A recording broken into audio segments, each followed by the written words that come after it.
we shall continue to discuss about removing of false views, or removing of wrong views, or removing of conceits, and removing of attachments during the practice of mindfulness meditation or Vipassana meditation. So there's no removing of wrong view. If one thinks that I see with an insight, or with my insight, there's only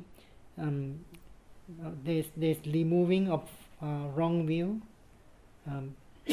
If one realizes that only formations, see formation with insight, or comprehend, realizing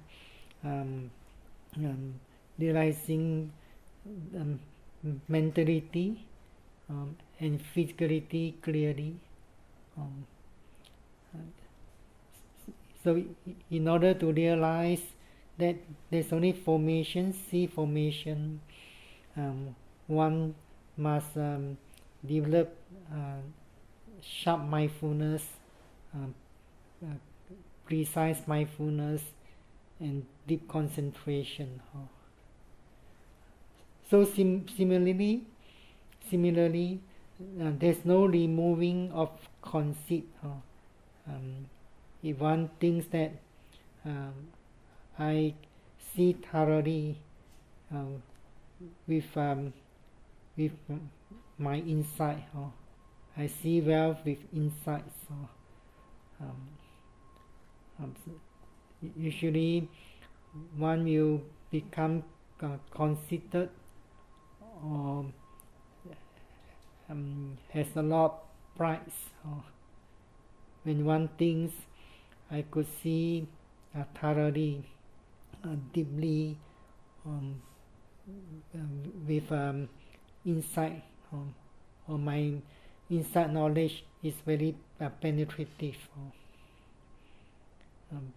But if one realizes that there's only formation, see formation with insight, or comprehend, realizing clearly the process of mentality and the process of physicality, or there's a process of phenomenon and a process of awareness, or the noting mind, then one will be removed, or will be removing conceit at that time. Similarly, there's no ending of attachment. If one is very pleased or happy, satisfied, very pleased with one's own insight, and able to see clearly with my insight, and I'm enjoying watching the movements, very pleased with the smooth feelings of the movements of rising, falling. So then there will be attachments arising. But if one realizes that there's only formation, see formation with insight, or comprehend, realizing that there's a process of physicality, or process of a physical process and a mental process, which is the process of the noting mind, or there's a process of object, and then there's a process of the mindfulness noting mind. Then there's the ending of these attachments, or removing of attachment at that moment. So, in other words, this is known as overcoming or removing the three kinds of obsessions or obstacles to the progress during the practice. So in other words, only when meditators gain insight knowledge, realizing the three common characteristics of mental and physical phenomena clearly. So by these realizations, these three kinds of obsessions will be removed at a time. So how does one remove wrong view or false view, conceit and attachment during the practice?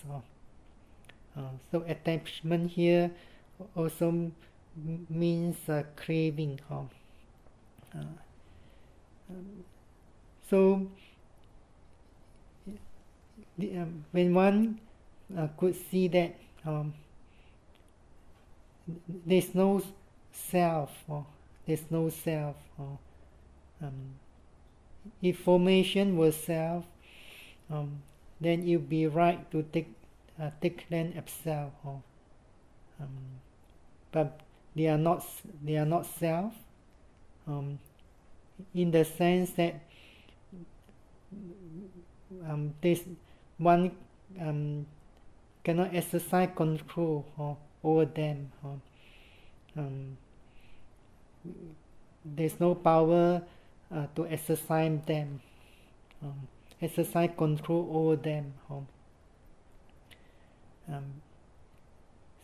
So when we meditators can't exercise control over the process of the formations, and they are impermanent in the sense of non-existence after having come to be. So I have explained the definition of impermanence, suffering, and no self or not self in the previous talk. So impermanence means non-existence after having come to be. Then they are painful in the sense of oppressions by the instant arising and passing away.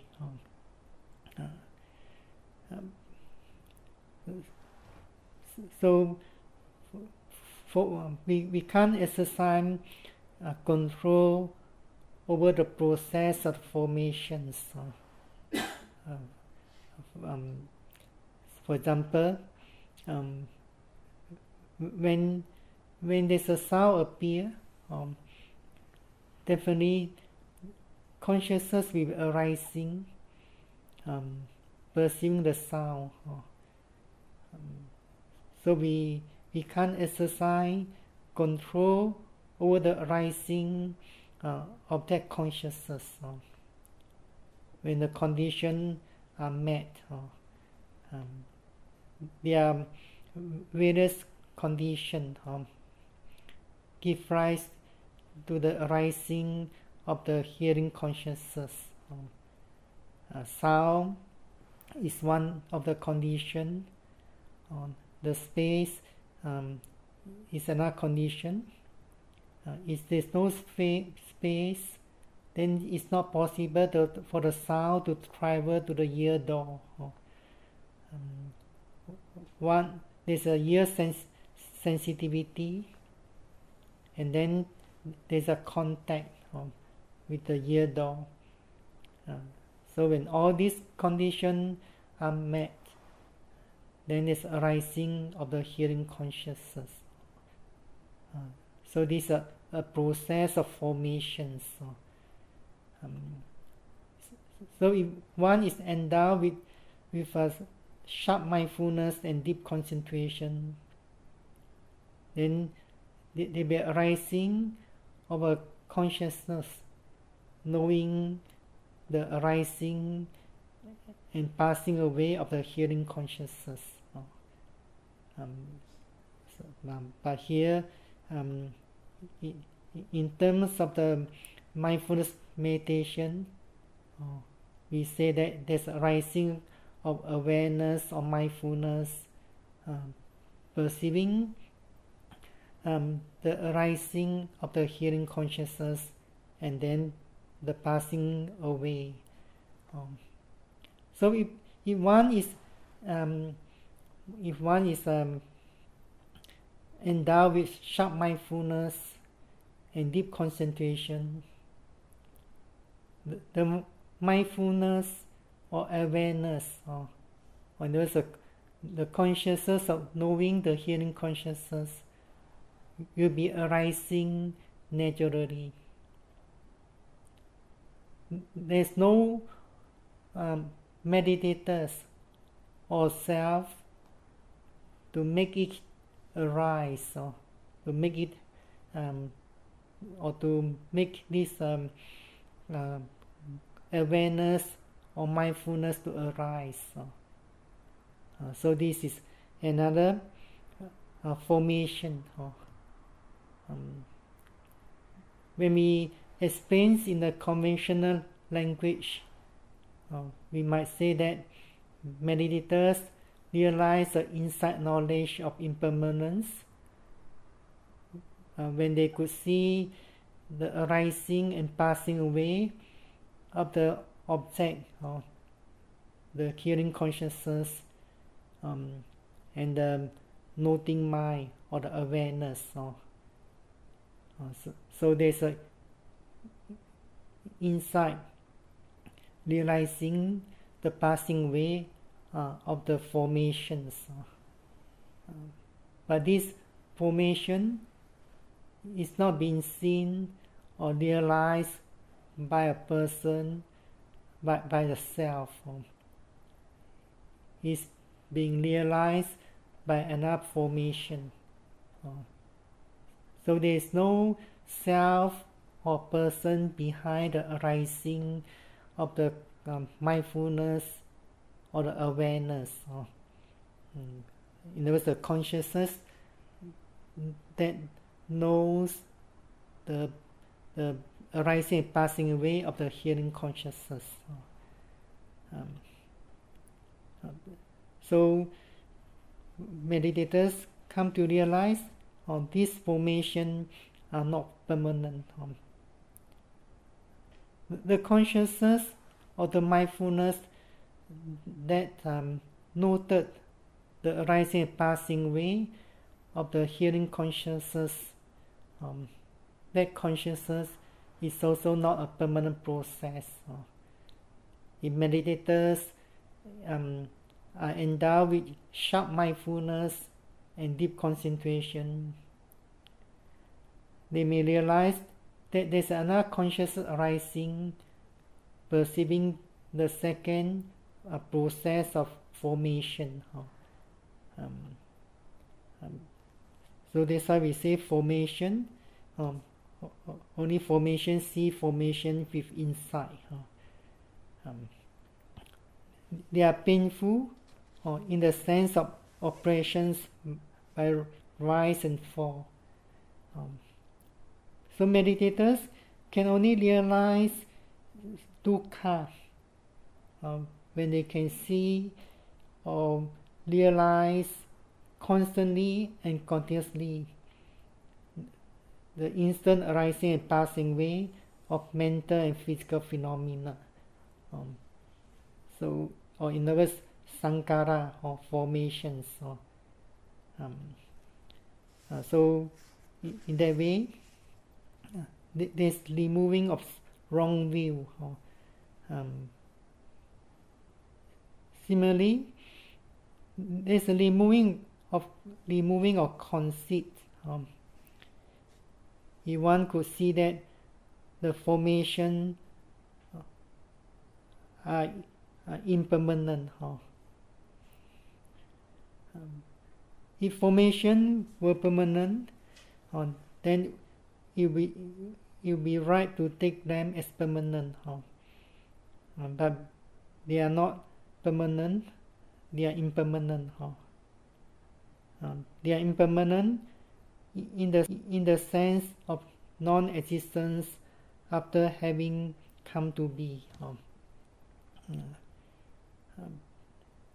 So non-existent means when the conditioned phenomenon has passed away, it does not exist anymore. Sometimes meditators might have the notion that an object of phenomenon which had passed away a few minutes ago now is arising again. Actually, when the object had passed away, that means it ceased. So that's why the commentaries sometimes explain that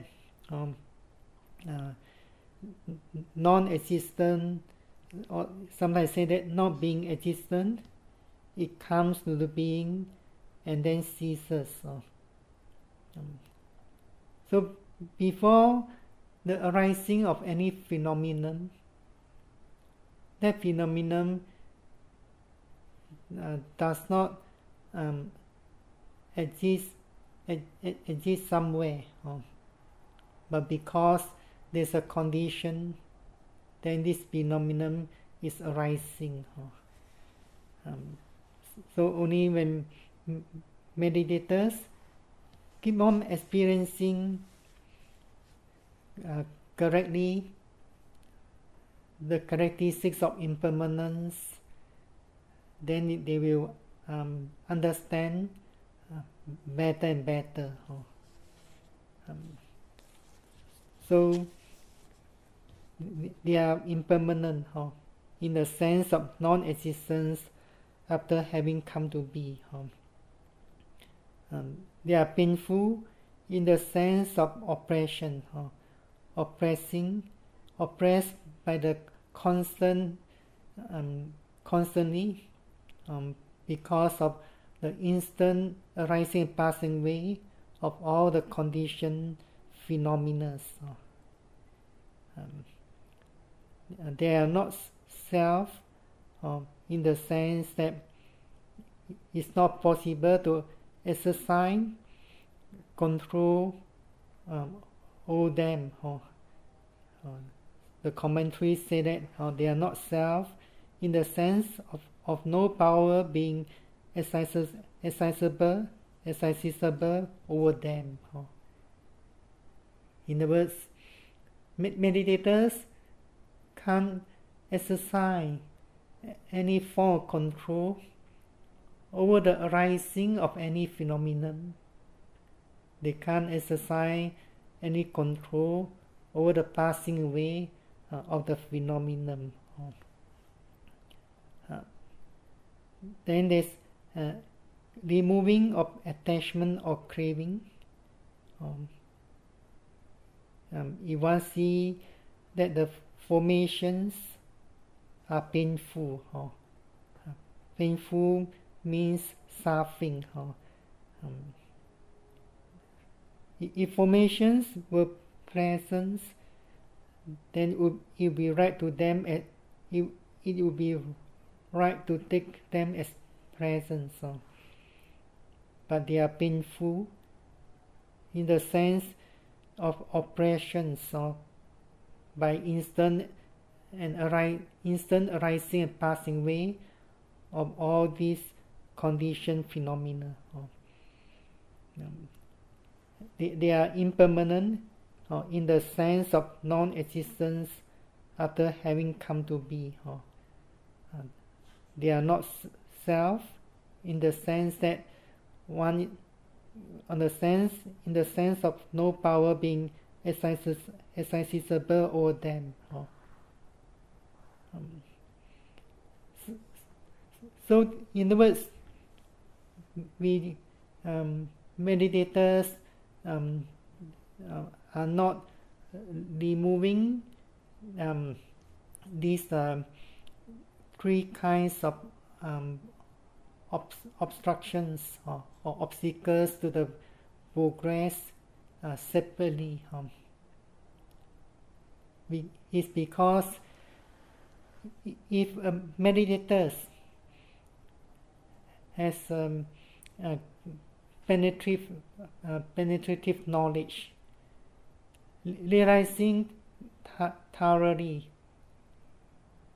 completely, for example, the characteristics of impermanence, then they will be realizing the characteristics of dukkha, painful, suffering, and anatta, no self, at the same moment. So the scriptures say that when one sees one of the three characteristics clearly, one also realizes the other two characteristics at that moment. So similarly, when one is able to remove false view and wrong view at that moment, then conceit and craving or attachments are removed at that same moment. So in other words, there's removing of false view, wrong view, when one see the formation as not self. There's removing or overcoming of conceit in one who see all this formation as impermanent.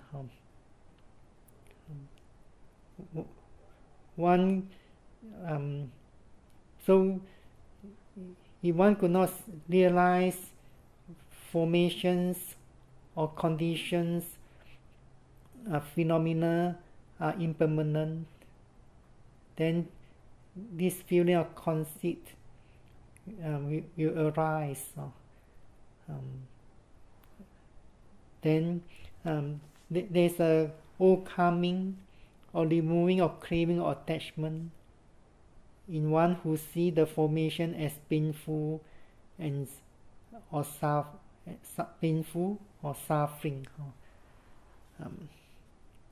So this way of overcoming the three kinds of obsessions or obstacles to the progress, or papancha and pali, is known as tatanga pahana, in Pali. That means with the arising of insight knowledge into the true natures of mental and physical phenomena, the defilements or these three kinds of obsessions are removed at that time. But when the mindfulness is not sustained and concentration is getting weaker, then the experience of insight would disappear. Then these obstacles, defilements can arise again. So the commentaries explains tatanga pahana with a simile. It's like the rising of the sun in the early morning. Then the darkness disappears. So the light dispels the darkness. When there's a sunset, darkness appear again. But this way of overcoming obstacles and defilements of Tathanga Pahana will pave the way to the attainment of Samujjeda Pahana. Samujjeda Pahana means uprooting the latent defilements by path knowledge. So if meditators could not attain Tathanga Pahana during the practice, then it's not possible to attain Samujjeda Pahana. So we have to rightly understand the practice. This practice leads us to the realizations of Lokuttara Dhamma or supramundane Dhamma that consists of four stages of path knowledge, or 4 stages of fruition knowledge, and Nibbana. So there are two types of truth. One is known as ultimate truth. The other is known as a conventional truth. In the teaching of conventional truth,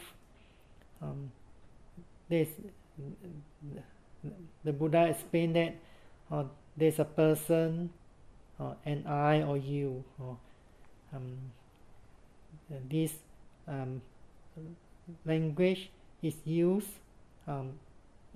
in common with everyone. There's a being, and so on. There's a self. The Buddha used conventional language to explain certain teachings. For example, karma. So one shall experience the results of the karma. Then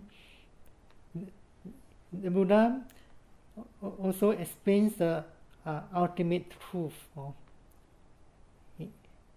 In the teaching of ultimate truth, there is no self, a person, or being. There is only nama rupa, or mental and physical phenomena, or 5 aggregates. So if one could realize the ultimate truth, then eventually one will be able to attain enlightenment, be free from the cycle of birth and death. We have to understand there are these 2 types of truth. So during the practice of mindfulness meditation, Vipassana meditations, this practice lead us to realize the ultimate truth. So that's why we have to realize that at each moment there's a pair of processes. There's an object, then there's a process of mindfulness or noting mind. The object could be a mental object or physical object. So there's no self behind these processes. So that's why the commentary explained that there is suffering, but none who suffers. Doing exists, although there is no doer. Extinction is, but no extinguished person. That means there is no one or self attain enlightenment. Although there is a path, the path here means the Noble Eightfold Path, but there is no goer, there is no one going on this path or walking on this path. So similarly, meditators have to realize that there's only formation, arising and passing away during practice. But it's not easy to go beyond the concept or the conventional truth. Most, as long as we have not realized clearly the ultimate truth, then there's always clinging, clinging to the concept, clinging to the body form. We think this something real, the body form like a substance that we can feel it real. But in the ultimate truth, this body form is not real, it's insubstantial. So during the practice of mindfulness meditation, meditators have to keep the mindfulness constant and continuous. If there's a thinking, there's no more mindfulness. When there's a reflections on the experience, there's no more mindfulness. But sometimes it's not easy to go beyond thinking or reflecting. Meditators at the beginning are quite concerned or curious about their experience. Sometimes they have strong desire to know their progress or to know the experience. So the meditators, either consciously or unconsciously, reflecting on the practice or analyzing, judging one's practice.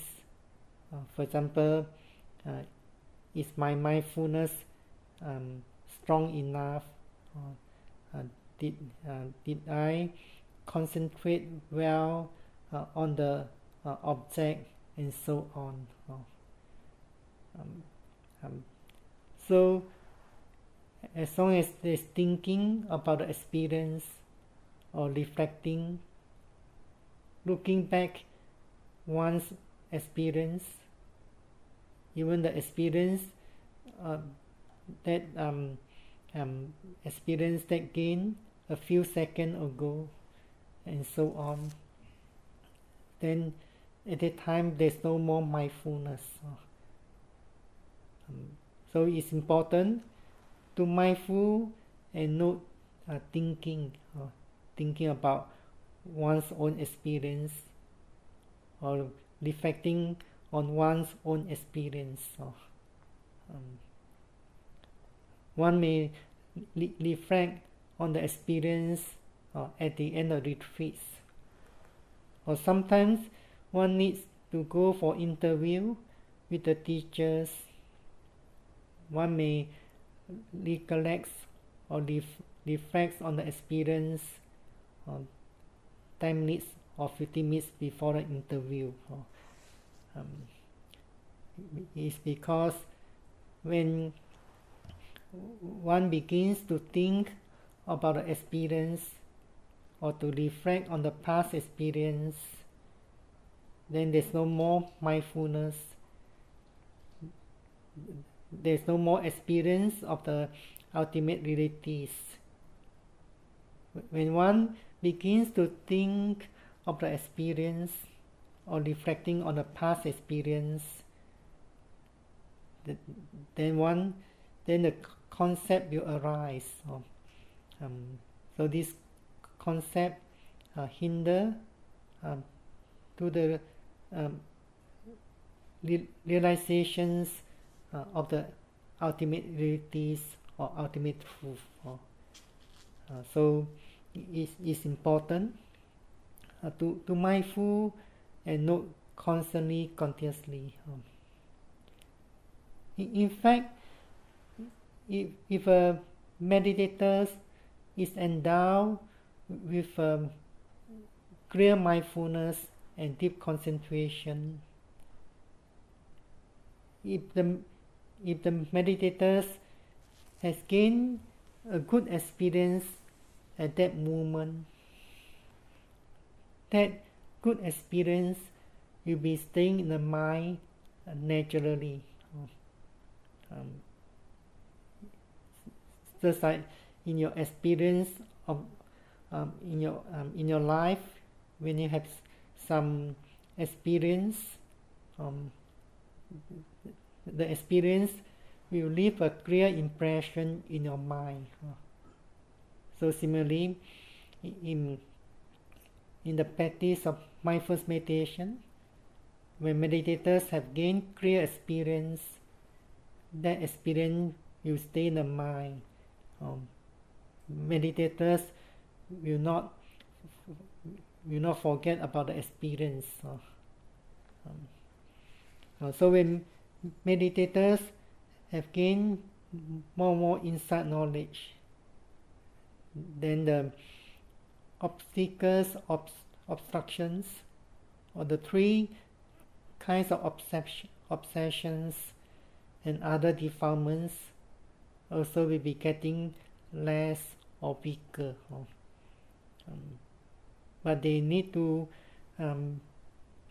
put forth effort on striving diligently, constantly and continuously, in order to attain path knowledge. Path knowledge has the power to uproot the latent defilements, anusaya kilesa.